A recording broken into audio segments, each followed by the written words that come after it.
Yo, what's up? You already know what it is. It's going for the gusto. We in the bin with Way Too Cool and your boy Bartholomew. We doing a session today. We got two big topics that we want to hit on. The first topic is the Jalen Hurts versus Justin Fields. So That's a big one. That's going to be a big one right there, man. Shout out to everybody at TQL inside the office. I had a couple of people, Connor, Grayson, Steven, Alec. All you guys really wanted to hear about this, so we're going to discuss this today. hey, listen, I don't know what side everybody on, but believe me, this is gonna be interesting, right? To just kind of hit some kind of viewpoints on this. And then also we got how valuable is a running back. You see what I got on today. We're gonna discuss this because there's some running backs that was inside this circle that was trying to make some moves and they trying to show how valuable they For are. sure. For So, sure. so we're gonna discuss this Jalen Hurts and Justice Fields. So how you feel about it? Like what you thinking right now? Like who you It's funny, Bartholomew, it's funny you asked. Dude, I understand the potential and the rise that Justin Fields has as a quarterback right now and as a player. I know he didn't have the best offensive line last year, but if anybody can tell me what just happened to Jalen Hurts every single year of progression of where he's at currently right now and the pass game, the run game, the physicality, you cannot sit here and look me in my face and tell me that he has a lower roof than Justin Fields. Justin Fields might have the most room for improvement. That I do believe that he can also rise to be a higher caliber quarterback once you actually help him out with the weapons that we now have for him. You know, now he has a strong wide receiver core. He's got DJ Moore. Like, I think he's going to do really good this year.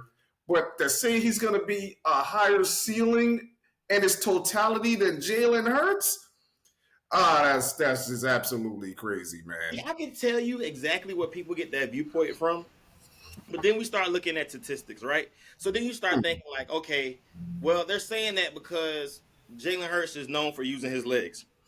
That's what they try to say. Yeah, and And then Justin Fields has more rushing yards than Justin him. Fields has more rushing yards than him, right? Right. You said, well, who will take the hit? Jalen Hurts or Justin Fields? Who's going to take the hit? Who So you know what I'm saying? That's just the longevity, maybe. Is right. the argument between the two. Like you may get a little bit more longevity out of Justin Fields, Respectfully. maybe, but we can't really predict that because the man has more rushing yards, so Right.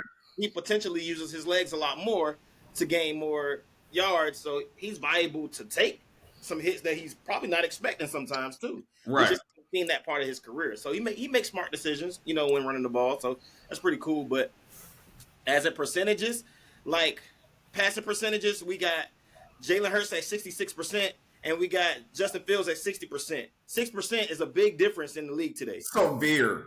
A severe difference. It's a severe difference. So if you want to talk about who's kind of on top, then it's. I know we agreeing, but it's just I can understand other people's point of view and what they mean, like who has a certain kind of potential. I mean, and also Justin Fields he's like 5 pounds heavier. So we got Jalen Hurts at 223, and then we got Justin Fields at 228. That's fine. That's cool. But at the same point in time, there's a lot more contact that's also going to Justin Fields too.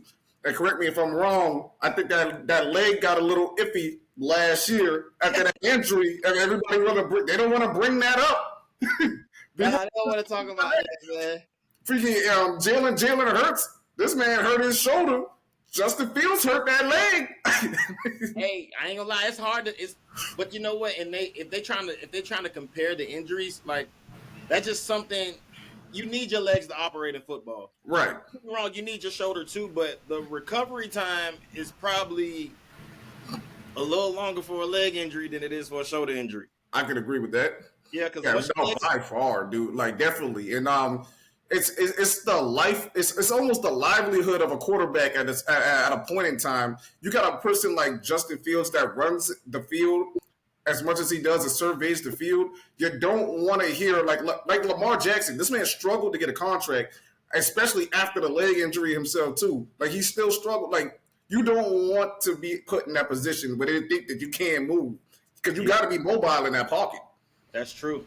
That's true, man. And then the injuries of some of those quarterbacks, man, is just unfortunate. But they're understanding, their network and how much they're worth, what I'm saying, to an organization. And then when injuries come, those organizations are like, I don't know, buddy, because you kind of this and that and this, and it's just like, hold on now, pump your horses, because then that brings us to a point where we have to make a decision on what kind of asset we want to keep on the team. Right, exactly. Talk to him now. But talk to him now. That's what I'm talking about. Hey. Let's go now.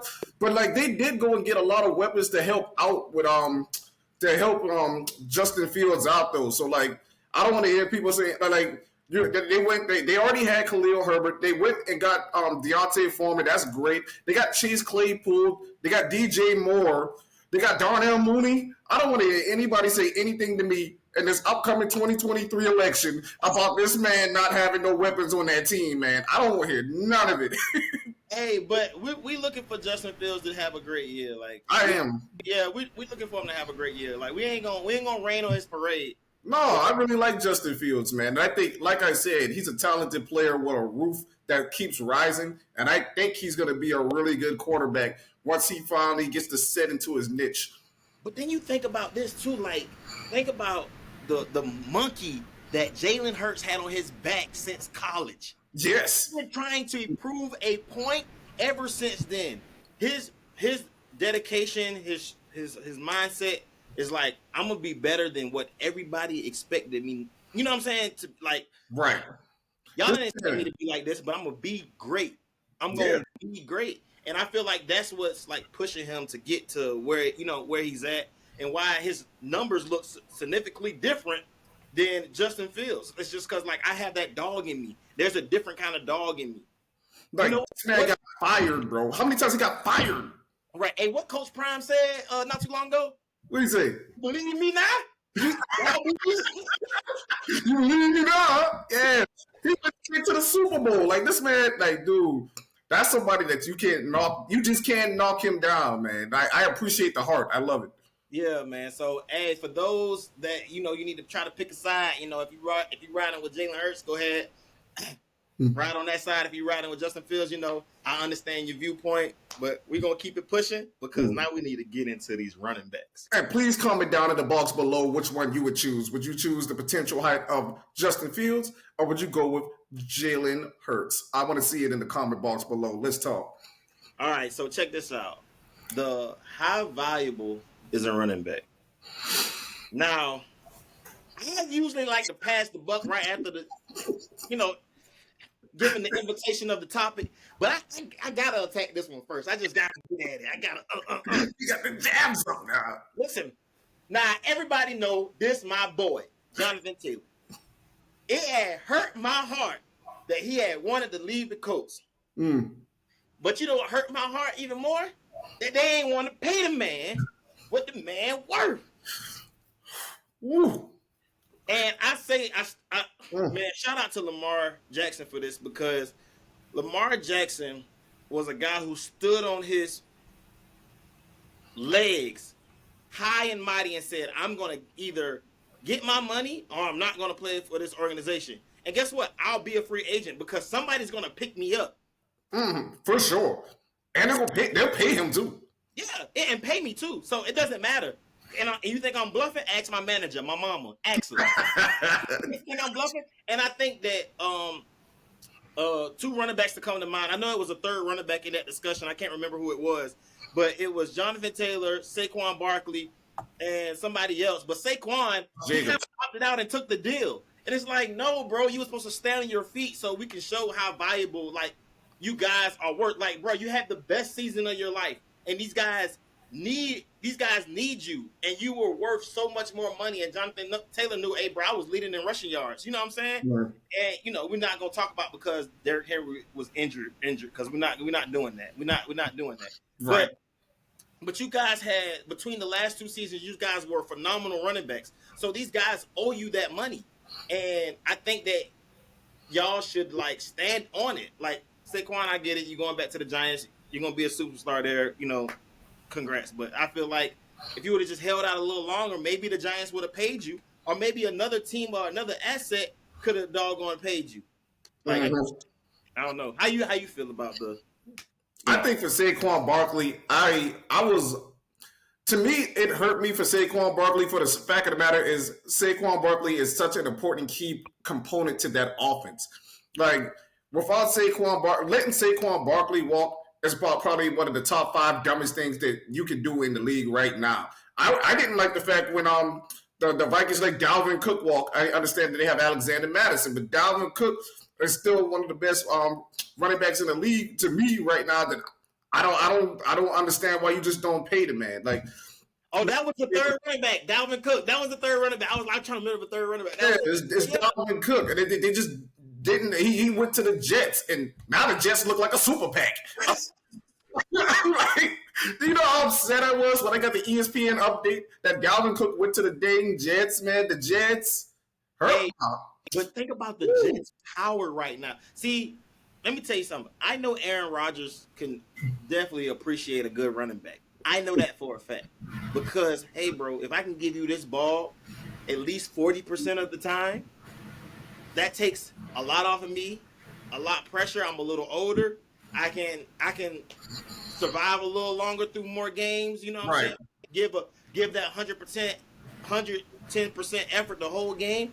Bro, hey, listen. Running backs are valuable, and I think everybody needs to know that. They do. They are, man. And it's just one of those things where the running back is also in such a dangerous position that, like, now it's so hard where you pay somebody like Zeke and you start paying these running backs all this money and you don't get production. It just kind of messes it up for the whole squad.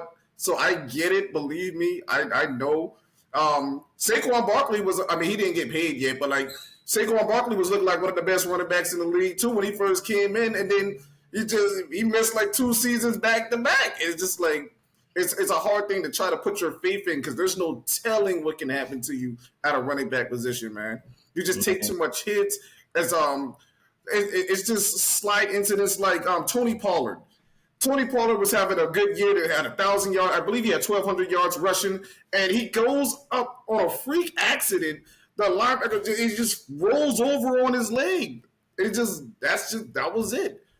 Like, it's those you gotta watch out for some of these defensive linemen. Oh, they be trying to now. Now, believe me, he did that on purpose now. Replay. I said, he knew he could have just rolled off the other side. Now, he tried to put his body weight. I've seen Aaron Donald twist an ankle before after a tackle. I'm not seeing him do it now. I seen that, man. I see that, man. I see you, bro. Don't twist my man ankle. Man, all right, flag on the play, bro. And then they flop with it too to try to make it feel like let me put my photo in it. I'm like, yo, come on, man. I don't even, man. These guys are ridiculous. Yeah, hey, you know what? Like for Zeke, man. To talk about Zeke, man. I think, like, man, Zeke should definitely get an endorsement by some kind of stripper organization, man. He loves he loves the hot to talk, man.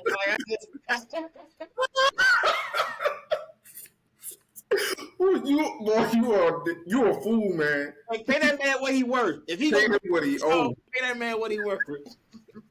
I'm really interested to see what he does in that offense, though. Like, I really am. Like, I think they just now didn't. He's not the main back now. I mean, the starting back. But he's still like the same way how they do in and outs with Tony Pollard when Zeke was over there. I think he's going to have a lot of shared carries. Right. I feel like you just don't draft Zeke and give him what they give him $8 million. Yeah, I believe so. We can actually fact check that. Yeah. Like I believe they gave him $8 million. So I'm like, he's gonna play. So hey, man, let's see how he operates in a new offensive scheme. You never know. Maybe he revitalized. Zeke gonna do his thing, and we know that for a fact. Yeah, man. Respect. We know that for a fact. So his current contract is 1 year for $3 million. Oh, so he got a 1 year $3 million. Okay. Including a $600,000 signing bonus and he's also getting $1 million guaranteed. Oh, so that's why I got the $8 million from. Okay, I knew I heard $8 million from somewhere. Yeah, and then he got the $1 million guaranteed, and then on an average annual salary, yeah. So yeah, man, hey man, Yeah, hey, these guys are dedicated. What's the lifespan of a running back? I feel like we talk about this all the time, like a potential lifespan of a good running back in the NFL. I feel like you can get out of their first years of starting. I feel like from year 1 to year 5, like that's like the most potential you probably getting out of them because they take majority of the hits. Right. So you don't think they don't want their big contracts and big money up front? It's like, hey, bro, I'm getting beat up the most. Mm-hmm. When you ask me to hit the A gap, I gotta hit the A gap, and I gotta either meet doggone a DeForest Buckner behind a DeForest Buckner. I gotta meet a doggone Shaquille Leonard, and then I gotta sit here and take the boomstick, and then y'all gonna look at me after I broke 3 tackles. you slide up the wrong hole. You're running the Roquan Smith, like my ankle wrap like every game. Right. You know I tried to go forward. I got pulled back. I looked to the side. I realized it's Dexter Lawrence. I'm like, what? It's TJ Watt. How did TJ Watt even get over here? I just saw you across the field, bro. I just saw you over there. Dude, now Nick looking crazy. Man, listen, let's hear y'all opinions on what y'all think, how valuable these running backs are. You know, you can even drop your favorite running back inside the comments and tell us how you feel, how valuable they are. And also, you know, put in some facts in there. If you need to fact check us about some things and let us know that, you know, you feel like this running back is also that valuable, or you feel like maybe our running backs that we was talking about today ain't as valuable as we may seem them to be. Comment. Let us know. Check us out. You already know what it is. Well, for all, you got anything you want to say to them, dog? Man, like a great man once said, this has been Going for the Gusto podcast. You got to like, subscribe, and comment down below. Let us know a couple of topics that you guys want us to talk about on the cast. We'll shout you out. We appreciate everybody that comes by and visits and just sits down and listens with us. We talk football, watch us be crazy on camera and be zany. So, I appreciate you guys for tuning in. This has been Going for the Gusto podcast. We are out. Peace out.